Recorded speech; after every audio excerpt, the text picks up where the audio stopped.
Good morning. I'm so glad to get to be with you all today, and I know we did sort of an introductory fake out there with the video before I came up on stage, but I really wanted the opportunity to get to share that video with you. We created it as a part of a celebration of our 50th anniversary. So Skyline was founded in 1968, as you heard Jerry and Jack talking about with their dad, being commissioned to go and be an urban minister. And we incorporated as an official nonprofit in 1974. So 2024 marks our 50th anniversary of our incorporation as a nonprofit. And so we're just incredibly proud that we're still here and strong and serving and meeting the needs of the people in the inner city of Oklahoma City. But we can't do it without your help. And so I want to start just by thanking your family of faith. New Covenant has been such a good friend to Skyline for such a long time. And your Faith Promise program makes an incredible difference in our ministry every single day. I want to talk a little bit about all the ways that we're serving and some trends that we're seeing, but really wanted to make sure I started with that.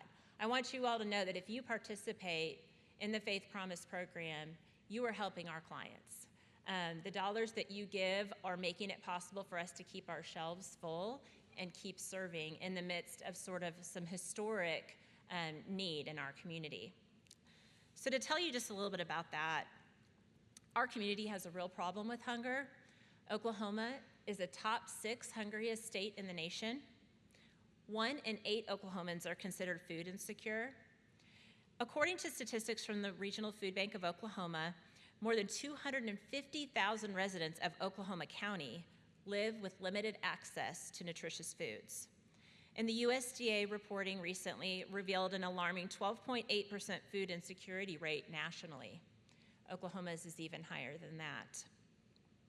And in the midst of this storm, we've had a couple of things occur in the last year that has sort of pushed that need even higher. Many of you may be aware that throughout the pandemic, people who were on food stamps got some extra benefits to help them out while times were tough during COVID. But in March of 2023, those extra benefits got rolled back, and people were left with a big gap. At Skyline, for our food ministry programs, we saw an immediate and drastic rise in our service numbers, and it is not slowing down. Just to give you a little bit of a picture of what that looks like for us, this year, from January through June, we've already served 15,806 unique individuals. So that's not counting people who've had to come more than one time. That is unique Oklahomans who've come to get food from us at Skyline. Running some numbers from 2 years ago in 2022, from January through June, comparison-wise, we are up 110% in 2 years for the number of people that we're serving. So the need is really real in our community. And I want to share with you a little bit about how our programming is stepping in to help and how you all, through Faith Promise, are making a big difference. Our Food Resource Center, as you saw in the video, is just like a small grocery store. Our patrons get to come once every 30 days and shop for groceries just like you and I would. So they come through, they have to fill out a little paperwork the first time they come because we want to gather some information about them. We want to know how many people they live with. We want to make sure that they have a safe place to store and cook food because we're going to give them some different food if they don't. But nobody who comes to Skyline in need of food is ever turned away without the food that they need to get through. So our patrons come, they get a card that shows them how many items they can get from each section in our store. They grab a cart and they get to walk through. We have 3 freezer doors, just like you would see at the grocery store, 3 refrigerated doors, we have produce, and we have all of the basic goods that you would expect. Canned goods, canned vegetables, canned fruit, beans, rice, pasta, all of the staples. And then because of our partnerships with some local grocery stores, we also have some of the fun things too. Sometimes you're gonna find some Taki chips, yes, yes. My volunteer teenagers always love it when they see stuff like that on the shelves. They're always like, can I have some Takis? I'm like, well, we'll talk when you're done volunteering. But it's an opportunity to have a dignified and client-focused experience when they walk through the store. I know that you guys must be like me, and that is that I like to eat the things I like to eat. I have the foods that my family likes, and there are some foods that my family does not like. And so part of our service model and having that client choice pantry, giving that dignity of choosing foods for yourself, is that it's respectful of people's needs, right? If people have dietary preferences, allergies, there are all sorts of reasons why certain people don't want to eat certain foods. And so by giving the opportunity to choose from what we have available, we're being respectful of that, and we're being less wasteful. I use this joke all the time, so if you've heard it before, I apologize. But in my family, if you gave us a can of kidney beans, it would still be in our cabinet when the Lord returns. No one is going after that kidney bean, can. And so we want that for our clients too. When they come, we want them to get the foods that they need and that they're going to eat and going to be able to use. After our clients go through the store, they get to come up to our bagging stations, and that's an opportunity for us to have a positive interaction with each of our clients.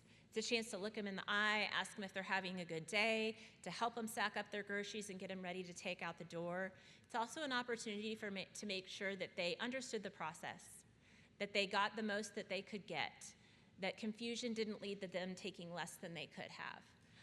Sometimes we hear from clients that they'll have just a very small number of things in their bag, and we'll hear, this is all I need, or I have some allergy issues and this is all that works for me, or most commonly, I have to walk or I have to take the bus.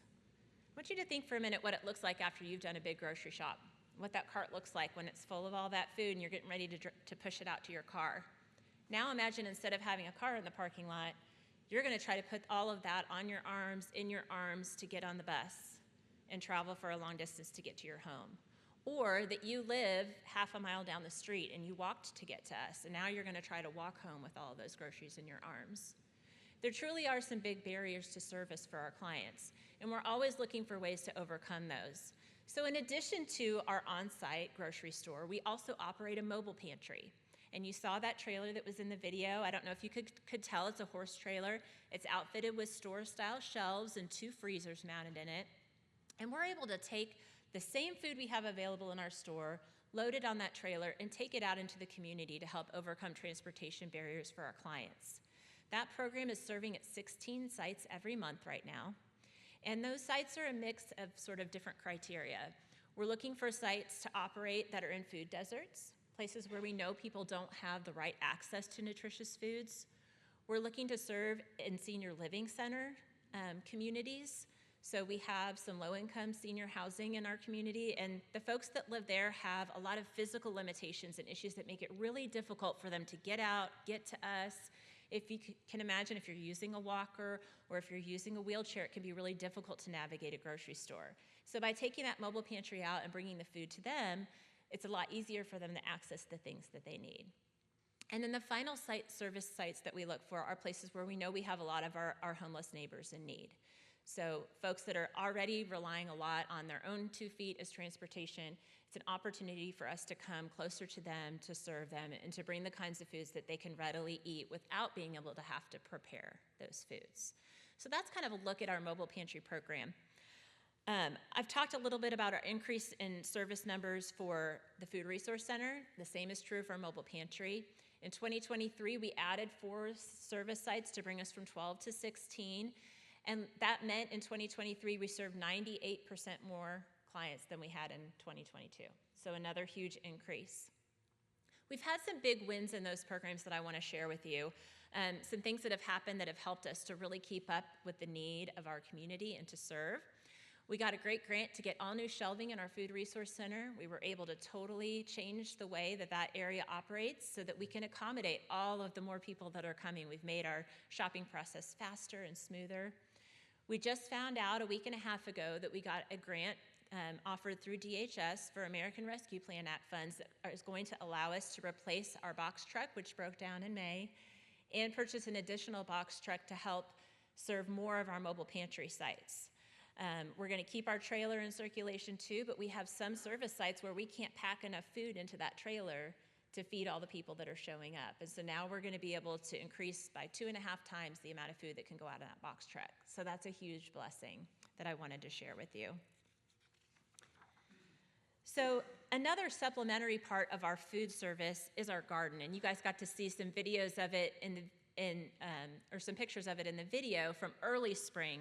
But I'm here to tell you, I'd like for you to come down and take a look now, because holy cow, it is going gangbusters.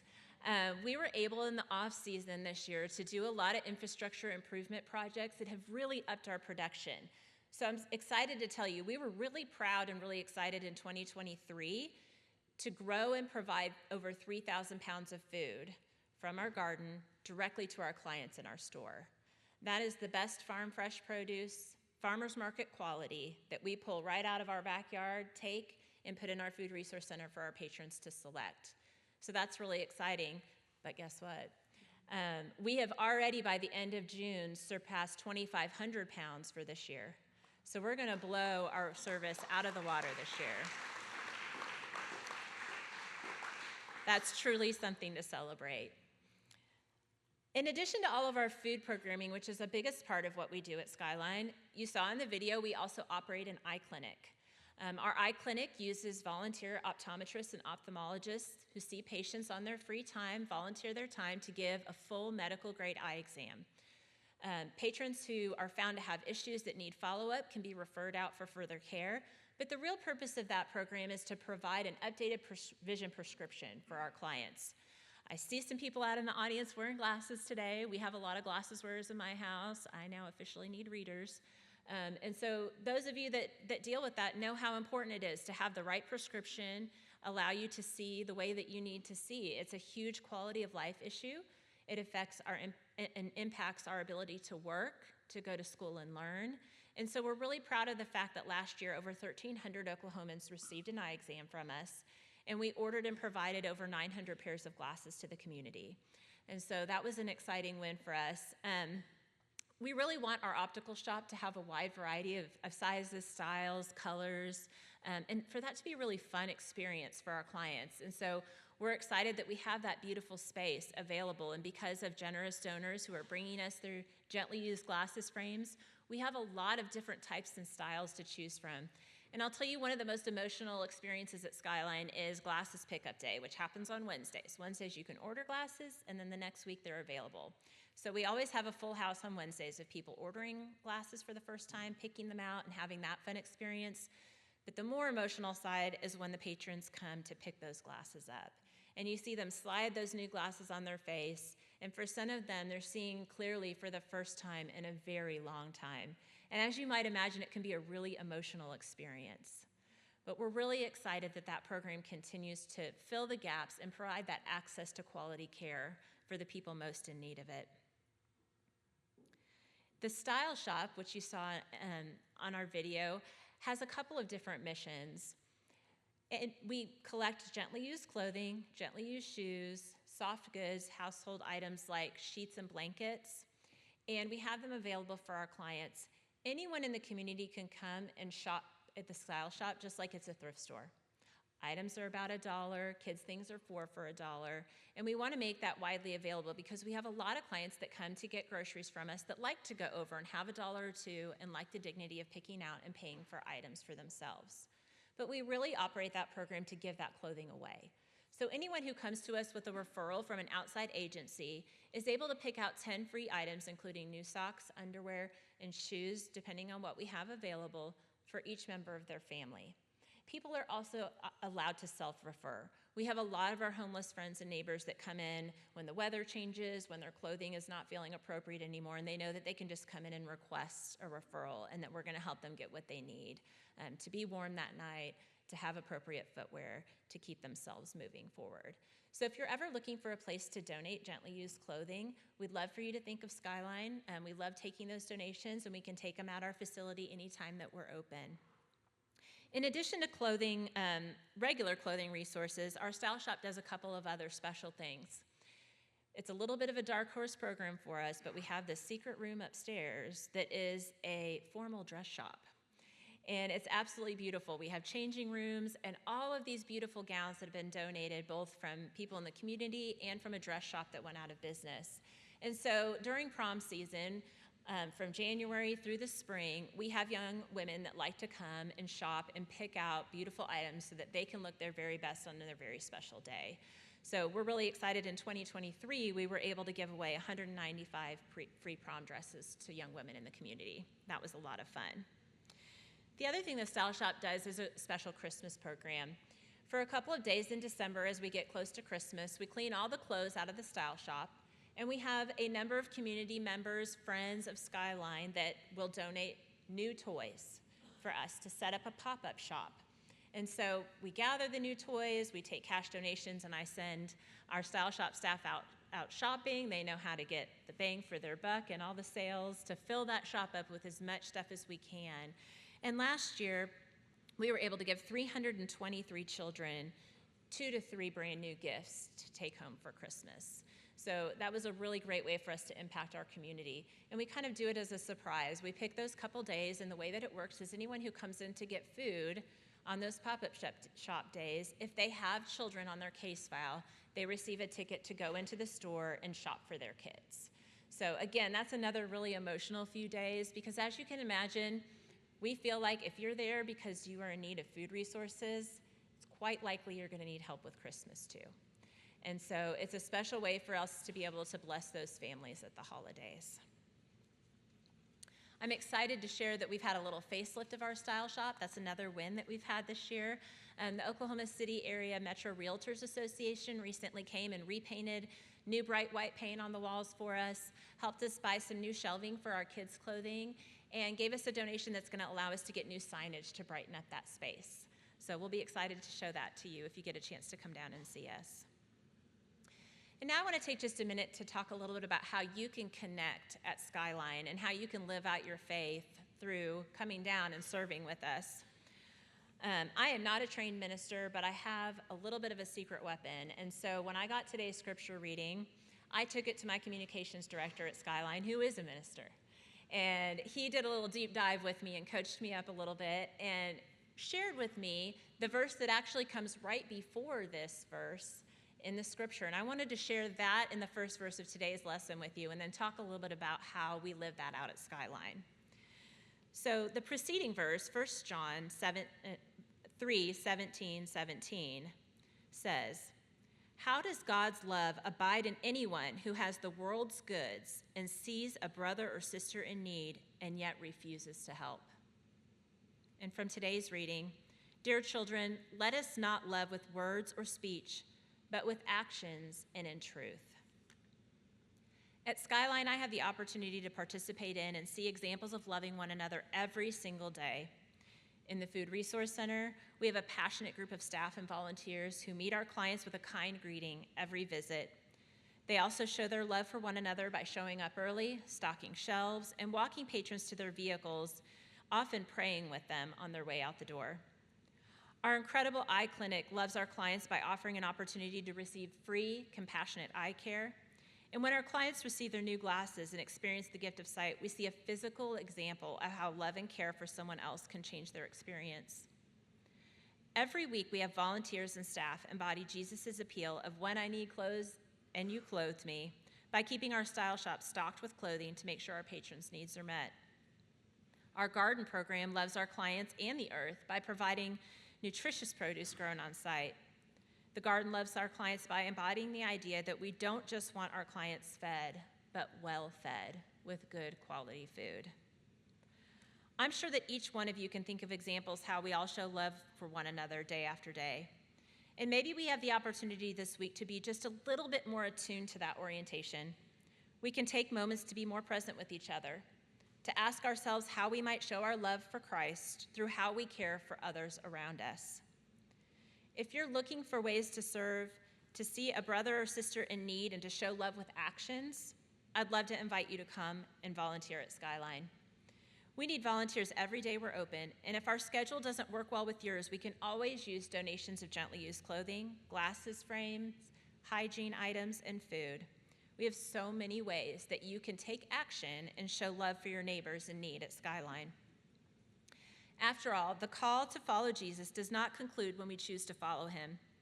In the book of Mark, anytime someone chooses to join Jesus, he invited them to follow him along the way. This invitation is to a continued act of choosing each and every day to follow in the way of Jesus.